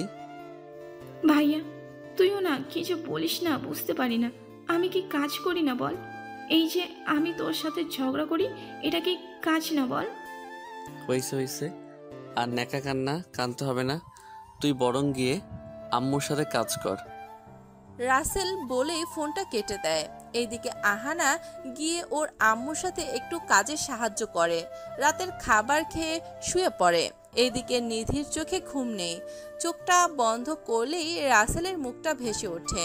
কি জ্বালা রে ভাই, এই ছেলে দেখি সব সময় আমার সাথেই থাকে, ঘুমাতেও দেয় না, আর খুব ভালো বলে ভালোবাসে না। ঠিকই আমাকে ভালোবাসে কিন্তু বলে না। কোন ফাজিল মাইয়া যে আমার কলিজার মনটা নষ্ট করেছে বুঝি না। যদি ওরে পাইতাম একেবারে মাথার সবগুলো চুল ছিঁড়ে নিতাম। না, এটা তো ঠিক না, কারণ ও এমনটা না করলে আমি তো আমার কলিজার দেখাই পেতাম না। এইসব ভাবতে ভাবতেই কখন যে ঘুমিয়ে যায় বুঝতেই পারে না। সকালে রাসেল ঘুম থেকে উঠে ফ্রেশ হয়ে জানালার ধারে বসে চায়ের কাপে চুমুক দিচ্ছে আর বাইরের প্রকৃতি উপভোগ করতেছে। কেননা এখনো সূর্য মামা তার বাড়ি থেকে বাইরে বের হয়নি, যার কারণে একটু একটু কুয়াশার চাদর ঢেকে আছে সবকিছু। রাসেল এক মনে তাকিয়ে আছে বাইরের রাস্তার পাশে দাঁড়িয়ে থাকা একটা স্ট্যাচুর দিকে। স্ট্যাচুটা দেখতে খুবই সুন্দর, যতই দেখছে ততই মুগ্ধ হচ্ছে। স্ট্যাচুটা ছিল একটা কাপলদের। রাসেল হঠাৎ অতীতের কথা মনে পড়ে। চলেন আমরাও একটু রাসেলের সাথে অতীতের সাগরে ডুব দিয়ে মুক্ত খুঁজতে যাই। রাসেল দেখেছো ওই স্ট্যাচুটা কত সুন্দর? মেয়েটা ছাড়তে চাইলেও কখনো ছেলেটাকে ছাড়তে পারবে না। কত নিখুঁতভাবে তৈরি করেছে কারিগর, তাই না? আসলে খুব সুন্দর দেখতে। ইস, আমরাও যদি সারা জীবন ওদের মতো থাকতে পারতাম, তাহলে কষ্ট আমাদের কখনো স্পর্শ করতেই পারতো না। দূর পাগল, আমি তোমাকে কখনো ছেড়ে যাব নাকি যে তুমি এটা বলছো? আমি তো সব সময় তোমারই আছি এবং থাকবো, এটা নিয়ে একদম চিন্তা করবে না। চিন্তা তো আমি একদম করি না, তবে মাঝে মাঝে ভয় হয় তোমাকে হারানোর। আমি আবার হারিয়ে কোথায় যাব বলো? তোমাকে ছাড়াও যে আমি অসহায়। তোমাকে একটা মুহূর্তের জন্য চোখের আড়াল করলেই মনে হয় এই দেহে প্রাণ পাখিটা নাই। রাসেল ইশরাতকে জড়িয়ে ধরে ওর থুতনি ধরে কপালে একটা কিস দিতে গিয়েও ও পারে না, কেননা আকাশের কথায় রাসেলের ধ্যান ভাঙে আর বাস্তবে ফেরে। স্যার আমি সেই কখন থেকে ডেকে যাচ্ছি, কিন্তু আপনি তো শুনছেনই না। কোথায় হারিয়ে গেলেন শুনি? আরে এমন কিছু না, আসলে আমি একটা জিনিস নিয়ে খুব ভাবছিলাম গভীর মনোযোগ দিয়ে, তাই হয়তো আপনার কথা আমার কান পর্যন্ত পৌঁছাতে পারিনি। আচ্ছা, এটা হয়তো ঠিক। এখন এইসব ভাবনা বাদ দিয়ে চলেন ফ্রেশ হয়ে কাজে লেগে যাই। এসব আর মাত্র কয়টা মাস, তারপর দেশে চলে যেতে পারবো। ভাবতে কেমন খুশি খুশি লাগছে। অনেক খুশি লাগে। তা মিস্টার আকাশ সাহেব, বাড়িতে কি বউ রেখে আইছেন নাকি? কি যে বলেন না স্যার, আমি এখনো বিয়ে করিনি, তাহলে বউ আসবে কোথা থেকে? তবে ইচ্ছা আছে বাবা মায়ের পছন্দ মতো সুন্দর একটা মেয়েকে মনের রানী বানাবো। সেটাই ভালো হবে। মা বাবার ইচ্ছার গুরুত্ব কয়জনই বা দিতে পারে বলেন? এই পৃথিবীতে তো তারাই সবচেয়ে বেশি সুখী যাদের বাবা মা ও একা পরিবার আছে। রাসেলের কথা শুনে আকাশ কেন যেন একটু থমকে যায়, কেননা সে কোনো এমন কথা বলতেছে। স্যার তাহলে আপনার মা বাবা কি এই পৃথিবীর বুকে বেঁচে নেন? রাসেল একটা দীর্ঘশ্বাস ফেলে আকাশের দিকে তাকিয়ে বলতে থাকে, জানি না আমার বাবা মা এই পৃথিবীর বুকে আজও আছে কিনা, কেননা আমি জন্মের পর তাদের দেখেছি কিনা সেটা মনে পড়ে না, কারণ আমি একটা এতিম ছেলে। তবে এই অভাবটা আমার নতুন পরিবারের সবাই একটু একটু করে পূরণ করেছে, দিয়েছে অসীম ভালোবাসা। স্যার আপনাকে দেখে কখনো বুঝতে পারিনি আপনার মনের কোণে এতটা কষ্ট লুকিয়ে আছে। বুকে এত কষ্ট চাপা নিয়ে কিভাবে লোক সমাজের সামনে হাসি খুশি থাকেন, বুঝতে থাকা আমার এই অবুঝ মন। হা হা হা, কি যে বলেন না, আসলে সব কিছুই শিখতে হয় বেঁচে থাকতে হলে। স্যার যদি কিছু মনে না করেন তো একটা কথা জিজ্ঞাসা করি? আপনি এত সময় ধরে কথা বলেই আসতেছেন, আর এখন বলছেন একটা কথা জিজ্ঞেস করতে চান? তাহলে কি এত সময় গান শোনালেন নাকি? স্যার কি যে বলেন না, আসলে এই কথাটা একটু ব্যক্তিগত কথা, তাই আর কি। আচ্ছা বলেন শুনি, কারণ আপনি কথাটা না বলতে পারলে সারাক্ষণ বলেই যাবেন একটা কথা, তার চেয়ে বরং এখনই শুনে নেই। আপনি কখনো কোনো মেয়েকে কি ভালোবেসেছিলেন? রাসেল আকাশের মুখের দিকে তাকিয়ে থাকে, চোখের কোণে নোনা পানি চিকচিক করতে শুরু করে, বুকের মাঝে কষ্টের মাচাটা নাড়া দিয়ে ওঠে। বেসেছিলাম একটা বেঈমানকে, নিজের জীবনের থেকেও বেশি। মনে করেন ও আমার বেঁচে থাকার একমাত্র উৎস ছিল। তাহলে সে আপনার সাথে বেঈমানি কেন করলো? আপনি তো অনেক সুন্দর। আর আমি বলি ওই মেয়ের কপাল খারাপ যে আপনার মতো মানুষকে পেয়েও অবহেলায় হারিয়েছে। আমি এতিম, পরিচয় বলার মতো কিছুই নেই, টাকা পয়সার নামটাও তো নেই, তাই সে আমাকে রেখে চলে গেছে অন্য কোনো গন্তব্যে, যেখানে তার মনের মতো সব কিছুই আছে। স্যার ওই মেয়ের যদি আমি কখনো সামনে পেতাম, ঠাস করে গালে একটা থাপ্পড় দিয়ে শুনিয়ে দিতাম টাকা পয়সা কি বেঁচে থাকার জন্য সব? টাকা পয়সাই তো সব, না হলে কি আর সে আমাকে ছেড়ে যেত? একটা সময় কতই না ভালোবাসতাম, একটা মুহূর্তের জন্যেও চোখের আড়াল হতে দিত না। কিন্তু এখন মানুষ দুটো একই আছি, শুধু সময়টা পাল্টে গেছে। আচ্ছা স্যার, অনেক শুনেছি, এখন এইসব বাদ দিয়ে চলেন কাজে যাওয়া যাক। আর তো কয়টা দিন মাত্র। চলেন, একটু দেরি হয়ে গেল মনে হয়। রাসেল চোখের কোণে জমে থাকা নোনা পানি ডান হাতের উল্টো পিঠ দিয়ে মুছে নিয়ে রেডি হতে চলে যায়। এদিকে আকাশও রেডি হয়ে নেয়। কিছু সময় পরে দুজনই বেরিয়ে পড়ে। সারাদিন ট্রেনিং করে সন্ধ্যার আগে বাসায় চলে আসে। স্যার আজকের দিনটা খুব ভালো কেটেছে, কখনো মনেই হয়নি আমি ট্রেনিংয়ে আছি। তা মিস্টার আকাশ, কেন মনে হলো না শুনি? আর আপনার মনটা এত খুশি খুশি বা কেন মনে হচ্ছে? এতদিন আপনার মনের গহীনে লুকিয়ে থাকা কষ্টের কথাটা জানতে খুব ইচ্ছে করছিল, কিন্তু সেটা আজকে শুনতে পেরেছি, তাই মনটা খুব ফ্রেশ। ওরে বাবা রে, আমি তো এখন বুঝতে পারলাম। আচ্ছা যান, গিয়ে ফ্রেশ হয়ে নিন। ঠিক আছে স্যার, আমি গেলাম, আপনিও ফ্রেশ হয়ে নিন। রাসেল গিয়ে ফ্রেশ হয়ে হালকা একটু নাস্তা করে বিছানায় এসে গাটা এলিয়ে দিতেই যেন ঘুম পড়িয়ে এসে জড়িয়ে ধরে হারিয়ে যায় ঘুমের রাজ্যে। রাসেলের ঘুম ভাঙে রাতে। উঠে ফ্রেশ হয়ে রাতের খাবার খেয়ে ফোনটা হাতে নিয়ে রাফির কথা চিন্তা করতে থাকে। আজকে রাফির কথা ওর খুব মনে পড়তেছে। কোনো ওয়েও নেই যে ওর সাথে যোগাযোগ করবে, তাই মনের মাঝে এক বালতি কষ্ট নিয়ে আবারও ঘুমের দেশে পাড়ি জমায়। এইভাবে পার হয়ে যায় 27টা দিন। আর মাত্র কয়েকটা দিন, তারপরেই চলে যাবে এই চিরচেনা নিজের জন্মভূমি বাংলাদেশে। ভাবতেই কেমন জানি খুশি খুশি লাগে। এমন সময় আকাশ চলে আসে আর বলে, স্যার আমরা তো চলেই যাব। এখন পরিবারের সবার জন্য এখান থেকে কিছু জিনিস নিয়ে গেলে সবাই অনেক খুশি হবে। কেমন? আমি তো এমনটা ভেবে দেখিনি। আপনি এসে সত্যি কথাটাই বলে মনে করাই দিচ্ছেন।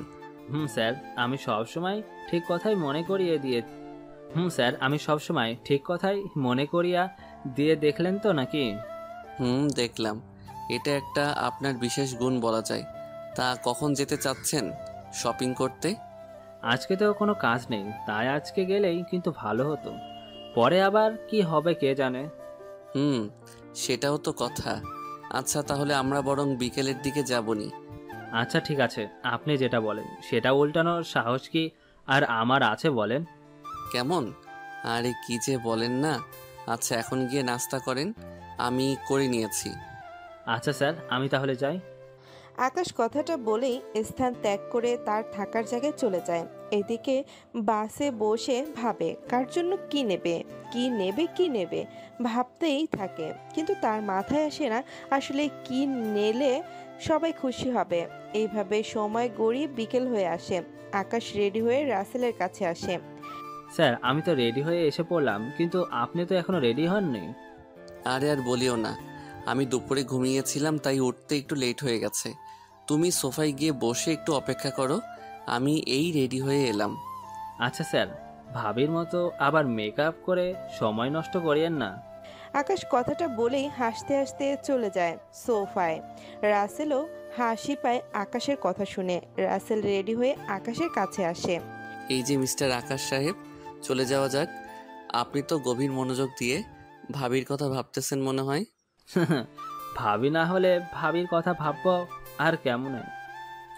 রাসেল আর আকাশ কথা বলতে বলতে চলে আসে শপিং মলে। শপিং মলের ভিতরে গিয়ে এটা ওটা দেখতে থাকে। রাসেল কি নেবে ভেবে উঠতে পারে না। এদিকে আকাশের কেনাকাটা কিন্তু শেষ। আচ্ছা আপনি কখন কিনবেন? সে কখন থেকে শুধু দেখেই যাচ্ছেন, কিছু তো কিনছেন না। কি নিলে সবাই খুশি হবে সেটাই আমি ভেবে পাচ্ছি না তো। তাহলে কি কিনবো বলেন? আরে আপনার মতো কিছু কিনে নেন না, তাহলেই সবার পছন্দ হবে। রাসেল আকাশের কথা শুনে দেখে দেখে প্রথমেই ওর আম্মুর জন্য একটা জায়নামাজ ও তসবি কেনে। পরে শাড়ি, বাবার জন্য কোট প্যান্ট ও পেতনি বোনের জন্য একটা ভালো মানের জামা ও কিছু জুয়েলারি কিনে নেয়। সবার আগে উন্নত মানের মেকআপ। রাসেল শপিং করে বাড়িতে ফেরে। আসতে যাবে অমনি মনে পড়ে, এই রে, সবার জন্যই তো কত কি নিলাম, কিন্তু নিধি ম্যাডামের জন্য তো কিছুই নিলাম না। না, ওর জন্য কিছু নিলে অনেক খুশি হবে। তারপর আবার শপিং মলে গিয়ে বেছে বেছে লালের ভিতরে নীল রঙের কাজ করা একটা শাড়ি কিনে বেরিয়ে আসে। স্যার আপনার পছন্দ আছে বলতে হবে। তা এত সুন্দর একটা শাড়ি কার জন্য কিনলেন শুনি? দেখি এটা বাড়িতে গিয়ে কাকে বেশি মানায়। যাকে বেশি মানাবে তাকেই না হয় দিয়ে দিব। আপনার থেকে আমি সহজে কোনো কথা জানতে পারিনি। সবসময় একটা না একটা বলে পার পেয়েছেন। হা হা হা, আমি এমনই বলতে পারেন। এখন চলেন, পেটের মধ্যে চুহা দৌড়াদৌড়ি করতেছে, তাকে শান্তি দিয়ে আসি রেস্টুরেন্টে গিয়ে। স্যার অনেক ক্ষুধা লেগেছে। আপনি এখন সঠিক সময়ে সঠিক কথা মনে করেছেন। সব সময় কি আর আপনার সঠিক কথা শোনার জন্য থাকা যায় বলেন? এত শপিং কেউ করে নাকি? সময় বেশি লাগালেন, আপনি আর বললেন আমি সময় বেশি নষ্ট করিয়েছি। নেন, নিজেকে তো আর নিজে বলতে পারি না, তাই সব বাদ দিয়ে চলে যাওয়া যাক রেস্টুরেন্টে। স্যার চলেন যাওয়া যাক।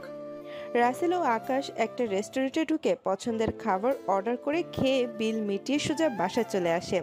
সারাদিন অনেকটাই ক্লান্ত থাকার কারণে বিছানায় গা এলিয়ে দিতেই ঘুমের রাজ্যে হারিয়ে যায়। ঘুম ভাঙে রাতে। বিছানা থেকে উঠে ফ্রেশ হয়ে রাতের খাবার খেয়ে নিয়ে রুমে এসে বাড়িতে কল দেয়।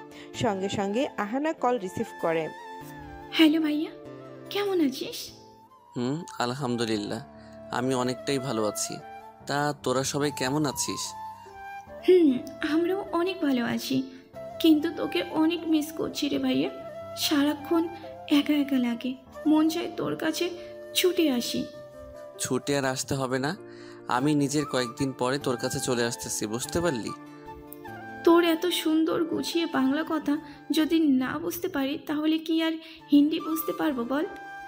সেটাও ঠিক। তা বাবা মা কোথায় রে পেতনি? আম্মু নামাজ পড়তেছে আর আব্বু মসজিদে গিয়েছে নামাজ পড়তে। সবাই যখন নামাজ পড়তে গেছে তখন তুই কেন নামাজ না পড়ে ঢং ঢং করে নেচে বেড়াচ্ছিস শুনি? এমনি ভালো লাগছে না তো, তার জন্য এভাবে আছি। শোন, নামাজের কাছে কিন্তু কোনো অজুহাত চলে না, সো বি কেয়ারফুল। ভাইয়া, আমি কাল থেকে 5 ওয়াক্ত নামাজ পড়বো, ঠিক আছে? এখন নামাজ পড়ে আল্লাহর কাছ থেকে তওবা করে ক্ষমা চেয়ে নিস এত বছর জানা অজানায় গুনাহ করার জন্য। আর শোন, রোজা কিন্তু থাকিস, কেমন?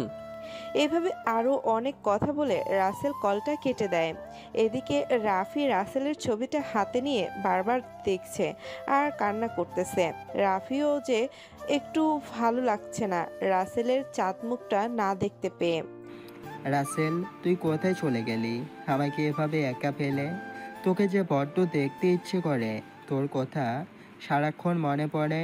কোনো জায়গা বাকি রাখিনি তোকে খোঁজার, কিন্তু দিন শেষে ফিরেছি খালি হাতে। ফিরে আয় না দোস্ত আমার কাছে। তোর কি আমার কথা মনে পড়ে না বল? যেখানে থাকিস ভালো থাকিস। এদিকে রাসেল ঘুমিয়ে যায়। সকালে ঘুম থেকে উঠে ফ্রেশ হয়ে নামাজ পড়ে এসে নাস্তা করে নেয়। সকালের সুন্দর মিষ্টি রৌদ্রের মিষ্টি আলোটা উপভোগ করতেছে জানালার পাশে বসে। তখনই নিধির কল আসে রাসেলের ফোনে। রাসেল নিধির কল দেখে তাড়াতাড়ি রিসিভ করে, কেননা নিধি আজকে কয়েকদিন পর ফোন করেছে। আসসালামু আলাইকুম, কেমন আছো কলিজা? ওয়ালাইকুম আসসালাম। আল্লাহর রহমতে মা বাবার দোয়ায় অনেক অনেক ভালো আছি। তা ম্যাডাম, তুমি কেমন আছো? এই তো, তুমি যেমনটি রেখেছিলে সেদিন কথা বলার সময়, ঠিক তেমনটিই আছি।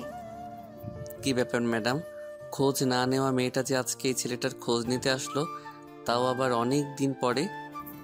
আমি না হয় কোনো এক কারণে তোমার খোঁজ নিতে পারিনি। কই, তুমি তো একটা মুহূর্তের জন্য তুমি আমার খোঁজ নাওনি। নিতে চেয়েছিলাম কিন্তু পারিনি নিতে, তোমার জন্য। হ্যাঁ, শুধু তোমার জন্য। এই আমি আবার কি করলাম যে তুমি আমার জন্যই আমার খোঁজ নিতে পারোনি শুনি? কারণ তুমি আমাকে এতদিন 3G স্পিডে মনে করেছো, তাই তোমার মনের চাওয়া আমার কাছে পৌঁছে নাই। কিন্তু আজকে 5G স্পিডে চেয়েছো দেখে আমার কাছে পৌঁছে গেছে, বুঝলে? রাসেলের কথা শুনে নিধি তো হাসতে হাসতে শেষ। কি বলে রাসেল এসব? হাই হাই, এত সুন্দর হাসিটার কারণে যে আমার বুকের বাম পাশটাই চিনচিন করে ওঠে, সেটা কি বোঝো না? কিভাবে বললে? আমি তো তোমার কথা শুনে গুলিয়ে গেছিলাম, না জানি কি বলবে। আমি হলাম তোমার মনের ডাক্তার, সুতরাং এতটুকু বোঝার ক্ষমতা আল্লাহ আমাকে দিয়েছে, বুঝলে জানেমান? বুঝলাম। তাই তো ধীরে ধীরে আমাকে তোমার প্রেমে ঘায়েল করতেছো। আমি তো চাই না এটা, কারণ কষ্ট রাখার ইঞ্চি পরিমাণ জায়গা আমার বুকে নেই। আমি আমার পবিত্র ভালোবাসা দিয়ে তোমার মনের কোণে জমে থাকা সব কষ্ট দূর করে দিব। তুমি শুধু একবার আমার হাতটি ধরে দেখো। হা, তোমার হাত কি আমার কাছে আসবে নাকি যে আমি ধরে দেখবো? বলো, কি যে বলো না, বুঝি না। হায় রে কপাল আমার, আমি সিরিয়াস কথা বলছি আর তুমি মজা নিচ্ছ। আমি তো সত্যি বললাম। তোমার হাত কি আর এখন লন্ডন আসবে নাকি যে আমি ধরবো? আরে গাধা, আমি কি সেটাই বলছি নাকি? তুমি আমাকে তোমায় ভালোবাসার একটা সুযোগ দিয়ে দেখো। আমার সবটুকু ভালোবাসা দিয়ে তোমাকে এই বুকের বাম পাশটায় আগলে রাখবো, কখনো হারাতে দেব না।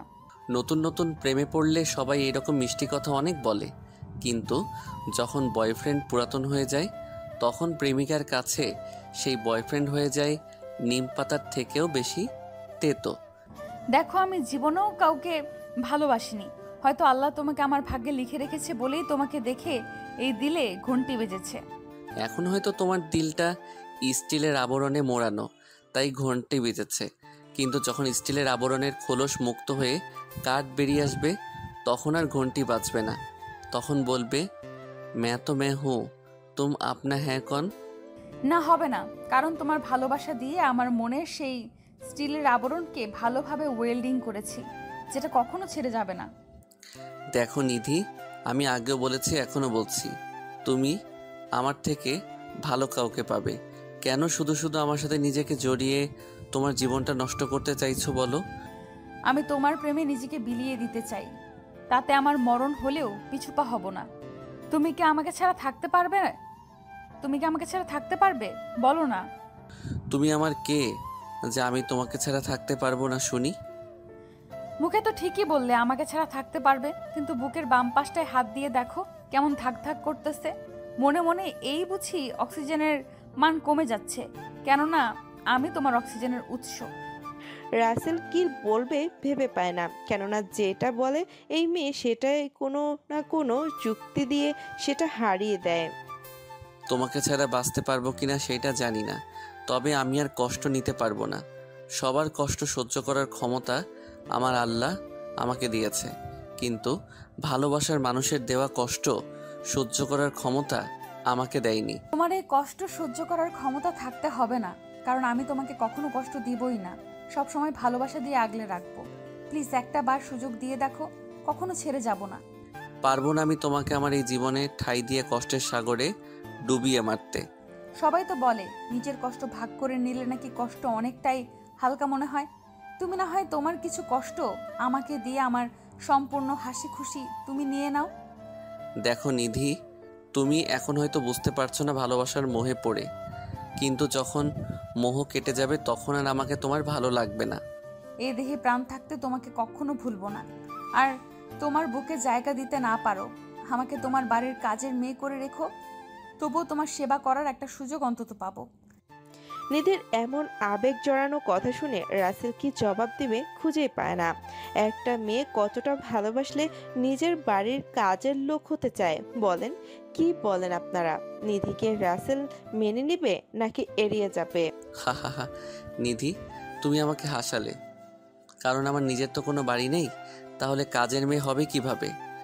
আরে তোমার বুকের বাম পাশটা আমার জন্য একটা বাড়ি, বুঝলে? আর আমি ওই বাড়িটার কাজের মেয়ে হতে চাই। এমনিতেই করোনার সিজন, তাই সব সময় পরিষ্কার পরিচ্ছন্ন রাখতে হবে। তুমিও না কেমন সব কথা বলো, আমি না হেসে পারি না।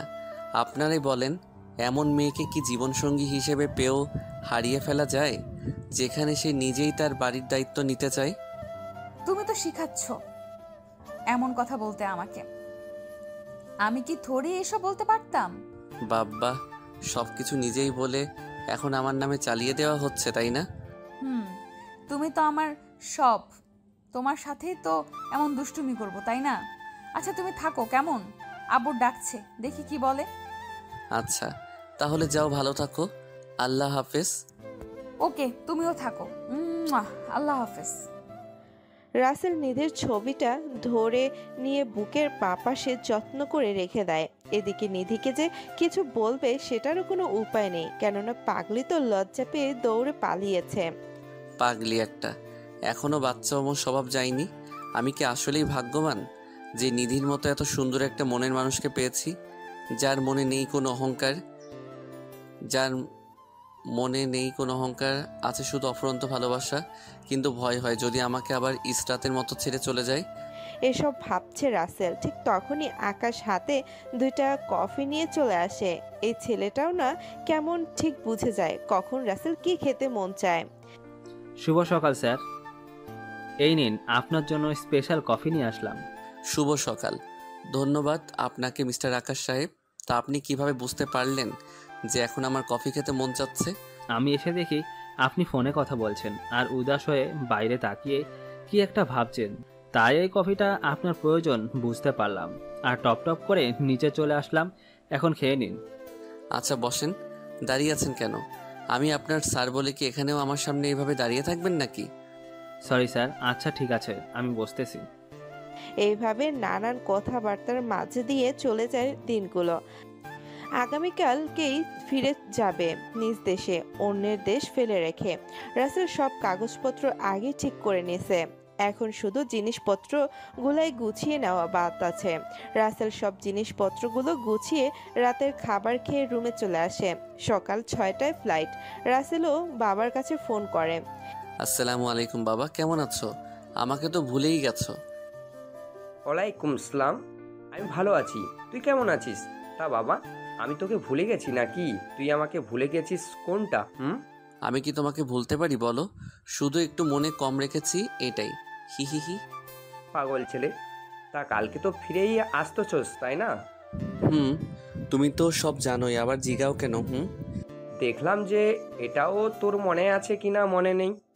এইভাবে বাবার সাথে অনেক সময় কথা বলে রাসেল। ফোন কেটে দেখে নিধি অনেকগুলা কল দিছে, যেটা রাসেল তেরও পায়নি।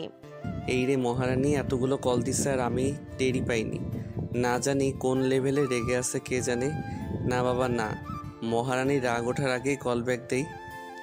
রাসেল কল লিস্ট থেকে কিউট পাগলি নামটা বের করে কল দেয়। হাই হাই, কি নাম মাইরে, কিউট পাগলি। নিধি কল রিসিভ করে কথা বলে না, শুধু কানে ধরে আছে আর রাগে ফোঁসফোঁস করতেছে।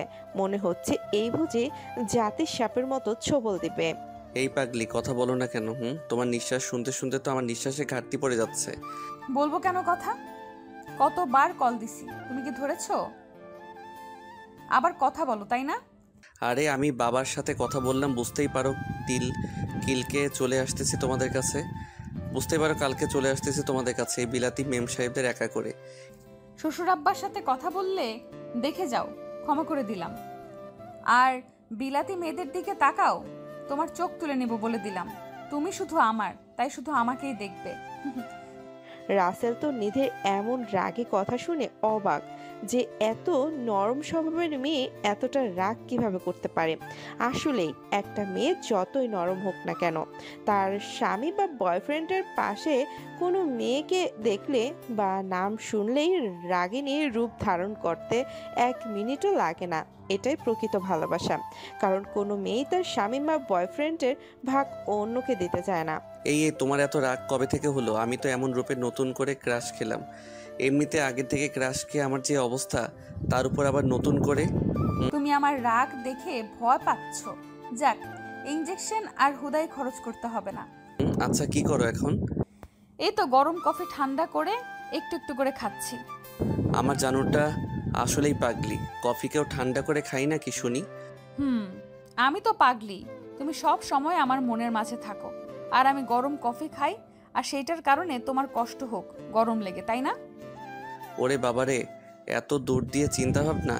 আমি তো এটা ভেবে দেখিনি যে 1 আর 1 শুধু 2 হয় না, বরং 11 হয়। তোমার জন্য আমি কত ভাবি, শুধু তুমি ভাবো না। 2 জন ভাবতে থাকলে কি হবে, একজন ভাবলেই হবে, বুঝেছো?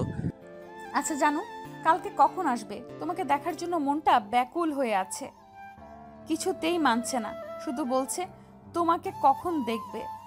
আমার কালকে সকাল 6টায় ফ্লাইট, তাই তো এখন সবকিছু গুছিয়ে রাখলাম। আচ্ছা, আমি এখান থেকে তোমার জন্য কি নিয়ে আসলে তুমি খুশি হবে বলো তো? তুমি আমার কাছে সবচেয়ে দামি জিনিস, তাই আমি চাই আল্লাহর রহমতে তুমি আমার কাছেই ফিরে আসো, এতেই আমি অনেক খুশি। রাসেল নিধির কথা শুনে অনেকটাই খুশি হয়। রাসেল ভেবেছে অনেক কিছু হয়তো চাইবে, কিন্তু নিধি কিছুই চাইলো না, শুধু ওর সহি সালামতে ফিরে আসাটাই কামনা করলো, যেটার কারণে নিধির জন্য রাসেলের মনে আরো 1000 গুণ ভালোবাসা বেড়ে গেল। সত্যি আমি তোমাকে যতই দেখছি ততই যেন মুগ্ধ হচ্ছি। আরো কত রূপ তোমার মাঝে আছে শুনি। তোমার মনের মতো সব আছে, বুঝতে পারলে কলিজা? না, বুঝতে পারলে কি আর ছাড় আছে নাকি? তুমি তো বুঝিয়ে ছাড়বে, সে যেভাবেই হোক না কেন। আচ্ছা কলিজা, এখন তাহলে ফোন রাখি, তুমি ঘুমিয়ে যাও, সকাল সকাল উঠতে হবে। আমি তোমার মাথায় হাত বুলিয়ে দিচ্ছি। ঠিক আছে। শুভরাত্রি কলিজা। লাভ ইউ সোনা পাখি, আল্লাহ হাফেজ। লাভ ইউ টু কলিজা, আল্লাহ হাফেজ। Good night and sweet dream with me. Rasel কলটা কেটে দিয়ে ঘুমের রাজ্যে পাড়ি জমায়। এদিকে নিধি বইটা হাতে নিয়ে পড়তে থাকে আর মুচকি মুচকি হাসতে থাকে, কেননা কালকে প্রিয় মুখটা আবার দেখতে পারবে। ভাবতেই নিধি যেন আনন্দে আত্মহারা। এদিকে রাসেলও আজকে দুই নয়নে ঘুম যেন কিছুতেই ধরা দিতে চাচ্ছে না।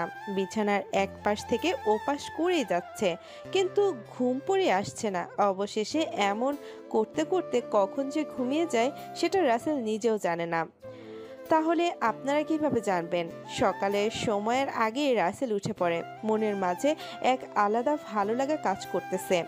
এতদিন পরে বাড়ি যাবে বলে কথা। রাসেল সবকিছু রেডি করে নিয়ে বসে আছে। এমন সময় আকাশ আসে। আসসালামু আলাইকুম। গুড মর্নিং স্যার, কেমন আছেন?